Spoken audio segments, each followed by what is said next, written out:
Champaran Lok Sabha seat पर voting लगातार जारी है। मतदान केंद्र पर लोगों का भीड़ भी देखने को मिल रही है और वहीं एनडीए प्रत्याशी राधा मोहन सिंह ने परिवार के साथ वोट डाला।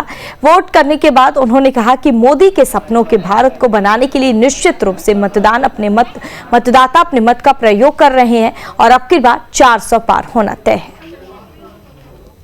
मुझे खुशी है कि लोकतंत्र की इस महापर्व में आदरणीय मोदी जी के आह्वान पर मुझे खुशी है कि लोकतंत्र के इस महापर्व में भीषण गर्मी के बावजूद हमारे शहर के अंदर और गांव में भी प्रधानमंत्री मोदी जी की अपील पर बड़ी संख्या में मतदाता मतदान करने के लिए निकल रहे हैं।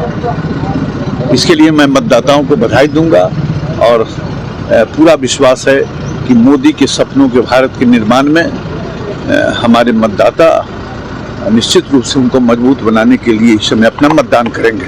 400 का पार हो पाएगा? निश्चित 400 पार में कोई संदेह ही नहीं।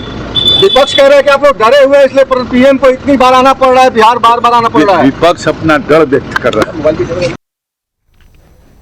और जमशेदपुर लोकसभा सीट पर वोटिंग जारी है। जमशेदपुर पूर्वी से निर्दलीय विधायक सरयू राय ने अपने पूरे परिवार के साथ मतदान किया। विधायक सरयू राय ने लोगों से भी अपील की कि घर से बाहर निकले और मतदान करें। युवा वर्ग ही ज्यादा सक्रिय है, मैं तो देख रहा हूं। जहां भी हम लोग जा रहे हैं युवा वर्ग काफी सक्रिय है, महिलाएं काफी सक्रिय हैं। उम्मीद है कि मतदान का रिकॉर्ड जमशेदपुर में इस बार टूटना चाहिए। 66-70% मतदान हो जाए तो हम लोग मानेंगे कि लोगों की जागरूकता वोट में तब्दील हुई है।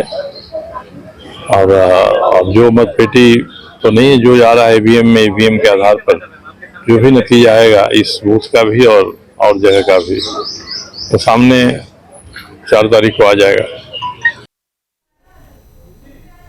पश्चिम चंपारण लोकसभा सीट पर भी सुबह से ही मतदाताओं की लंबी कतार देखने को मिल रही है। गर्मी के उमस से मतदाता अपने अपने मतदान केंद्र पर पहुंचकर मतदान कर रहे हैं। मतदान केंद्रों पर महिलाओं की भारी भीड़ देखने को मिल रही है।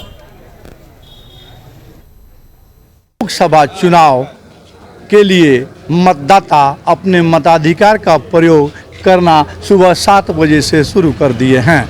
लोग बारी बारी से आकर अपने मताधिकार का प्रयोग कर रहे हैं। आपको बता दें कि पश्चिमी चंपारण लोकसभा सीट पर कुल मतदाताओं की संख्या 17,59,234 है, जबकि महिला मतदाताओं की संख्या 8,07,000 कुछ है। वहीं इस बार जो नए मतदाता जुड़े हैं उनका लगभग 20,000 के करीब मतदाता हैं। ये लोग अपने मताधिकार का प्रयोग कर रहे हैं। अभी तुरंत बिहार सरकार के पूर्व उप मुख्यमंत्री और वर्तमान पशुपालन मत्स्य मंत्री रेणु देवी मतदान करके मतदान केंद्र से निकली हैं और उन्होंने कहा है कि विकास के नाम पर ईमानदारी से बेतिया के मतदाता मतदान करें। उनका कहना है कि मोदी जी ने जो विश्वास और विकास किया है और लोगों का विश्वास जीता है, उस आधार पर